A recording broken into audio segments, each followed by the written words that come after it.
Can you see clearly from there, inshallah? Yeah. Surface appearance.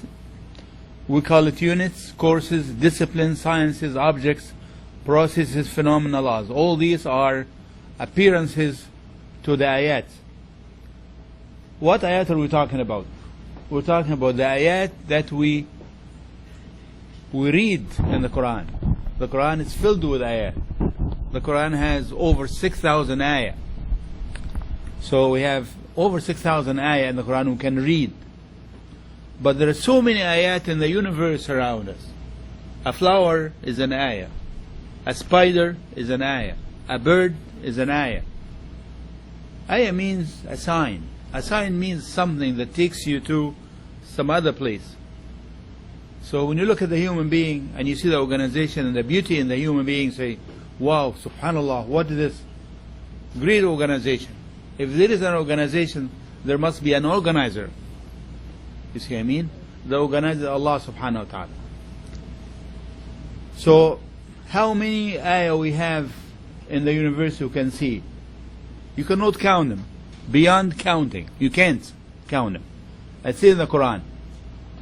If you try to count the ayat in the universe, you need to change all the forests in the world into pen.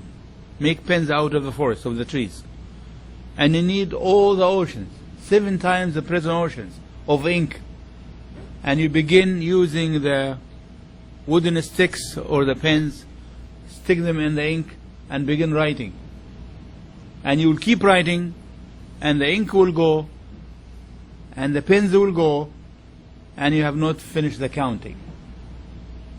So this is the universe, and ayat in the universe. The sun is an ayah. The moon is an ayah. Day and night is an ayah. Ayah means something that takes you somewhere.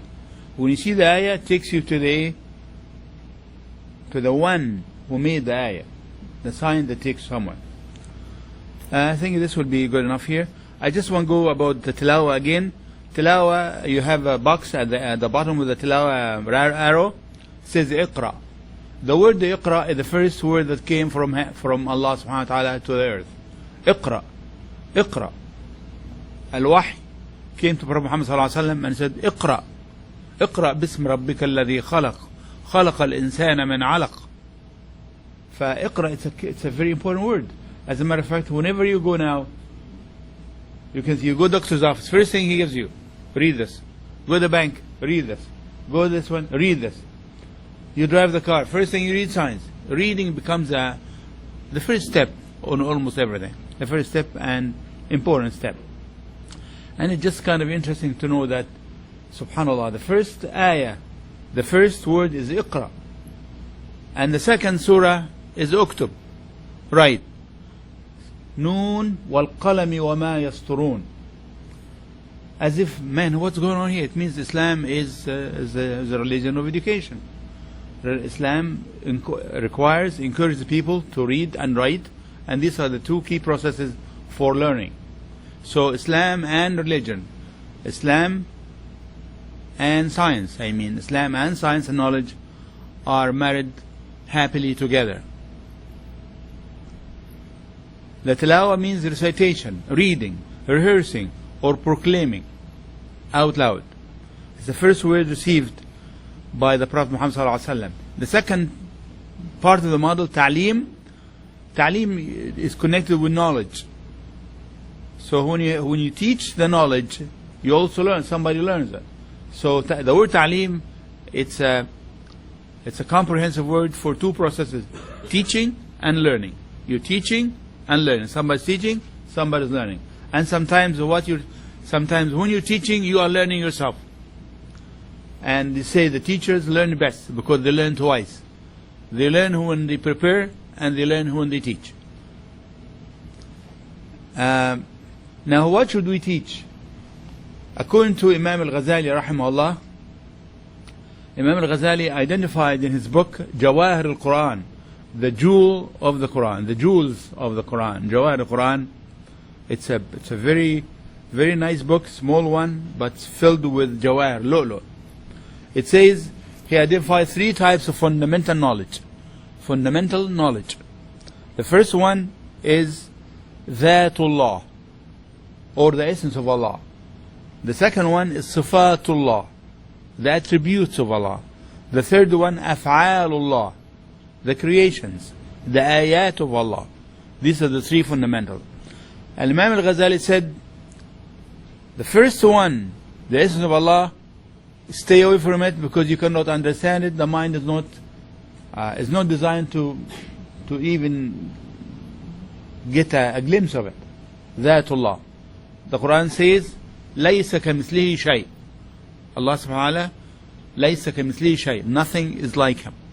So, because the mind understands things, and Allah is not a thing, so the mind will be wander around, and he will not go anywhere.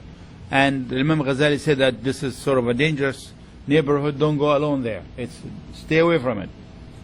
The second one is attributes of Allah. This is called al-asma' wa sifat. Asma' Allah al-husna wa sifatihi al-ula. The attributes of Allah, all of us know that Allah subhanahu wa ta'ala has 99 names. All of us know this.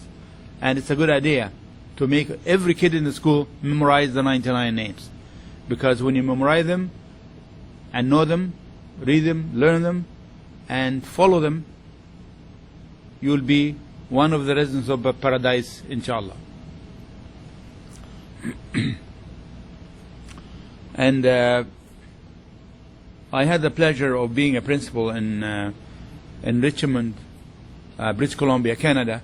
And when I was in Florida first, and then I moved to British Columbia. The first thing I said, okay, everybody in the school must memorize Asma Allah al-Husna. Everyone, janitors, teachers, staff, everyone, kindergarten, grade 12, grade 11, everybody. And we had an effort, and alhamdulillah, everybody memorized that. And we had a fundraising dinner, and all these kids coming along, taking their place in the masjid. They began on the signal. They began reciting the names of Allah subhanahu wa ta'ala. By the time they sat down, the 99 names were read. It was tremendous, thunderous welcome to the school. Some people have problems in finding the difference between Asma Allah wa Sifat Allah. They are not the same. They are close, but they are not the same. For example, Al-Hakim, and then Hikmah. Hikmah is the name. Al-Hakim is the attribute. You see what I mean? So the wisdom and wise. So there's a bit of difference here.